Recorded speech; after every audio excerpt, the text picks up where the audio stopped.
The biggest trade of the season so far, Blake Griffin to the Pistons. The Clippers trading Blake Griffin. He is headed to the D. They tell Blake Griffin, you are a Clipper for life, and turn around half a season later, he's dealt.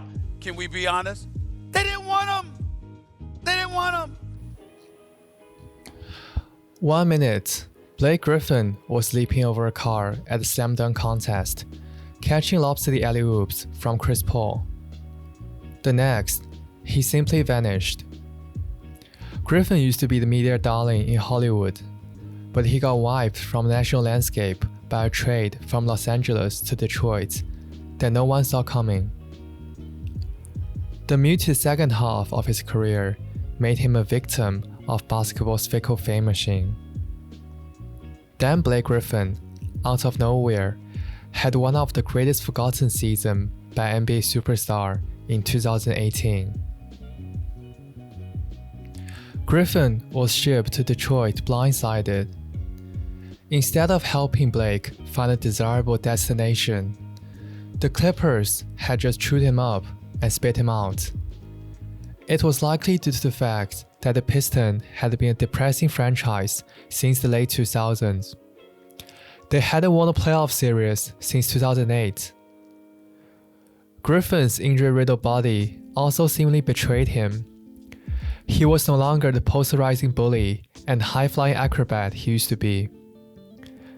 The accumulated injuries had compromised his mobility. He just couldn't take off the ground like a gazelle and thrust the ball downwards into the rim like he used to. The relocation from Hollywood to the Rust Belt meant his star power had also fizzled out. Blake used to be a box office attraction all by himself. In Detroit, he still held that prestige of being a human highlight reel, but people rarely paid attention to this franchise, which has been dismissed for over a decade. He quickly became the NBA's biggest forgotten star. Nothing was working in his favor, but it only made Griffin's already unlikely comeback season even more impressive.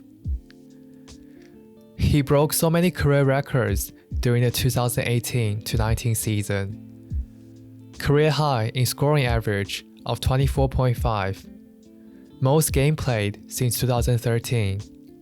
Career high in three-point attempts, best three-point percentage, career high 50 points, career high usage rate, career high 402 assists. Across the board, Blake Griffin was the best version of himself during that season. The most noticeable tweak Griffin made to his game was the number of three-point shots he took. Griffin was taking a career-high 7 three-pointers per game and connecting on a career-best 37%. He had never averaged more than 2 per game any season before. It was a night and day difference. When you think about Blake Griffin, you think about the high-flying dunker and muscular body in the post. You don't expect him to develop into a multifaceted perimeter presence. But this drastic transition actually made a lot of sense for him. For the first 8 years of his career, Griffin had spent chunks of the season rehabilitating his body and nursing injuries. The repeated damage he took from fending off 7-footers had caused irreparable harm to his body. He desperately needed to change the way he played.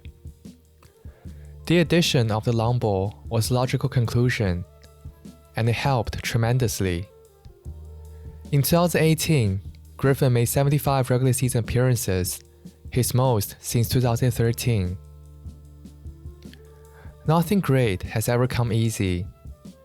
In the summer, Blake went through an intensive workout regimen that involved shooting thousands and thousands of three-point shots.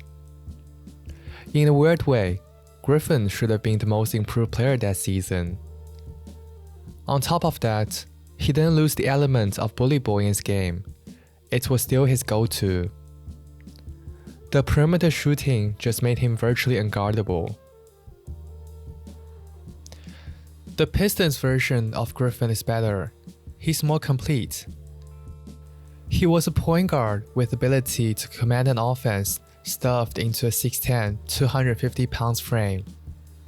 He was bringing the ball up, carrying out pick-and-roll actions, and facilitating.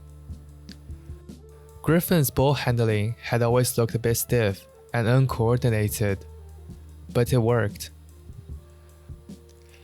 His isolation efficiency was on par with that of James and Giannis, making him one of the most dangerous one-on-one scorers in the game. The entire offense in Detroit ran through him. Griffin operated like a point forward in the half court and dished both from the post and on the move. His 5.4 assists per game dramatically undersold him as a passer. Griffins would be averaging somewhere between 7 and 9 assists per game if Detroit wasn't one of the worst three-point shooting teams in the NBA. Griffin's one-man show in Detroit had been a marvel to watch. Most of the Pistons' offense amounts to give the ball to Blake and see what he can make happen. Playing alongside Chris Paul was great for Griffin's career. However, being paired with an all-time great point guard can also be suffocating at times. He often got pigeonholed as a screener, a setter man. As a Detroit Piston, Blake Griffin finally got a chance to lead an offense on his own, and he didn't disappoint. He wasn't as flashy or dominant. His high-flying theatric have also taken a back seat, but he was clearly playing the best basketball of his career. Griffin had made life easier for his teammates. They just hadn't made their life easier for themselves. His supporting cast was a group led by Andre Drummond and Reggie Jackson. Those are hardly eye-catching names. His resurgence had warranted him an all-star appearance, as well as a place on the All-NBA third team. And the season-long heroic effort was barely enough to drag the Pistons to just their second playoff appearance since 2009. During Griffin's tenure with the Clippers, people started to notice two major recurring themes. The Clippers couldn't win in playoffs, and Griffin was too often finding himself injured. And history just kept repeating itself. Griffin injured his left knee with 2 weeks left in the regular season.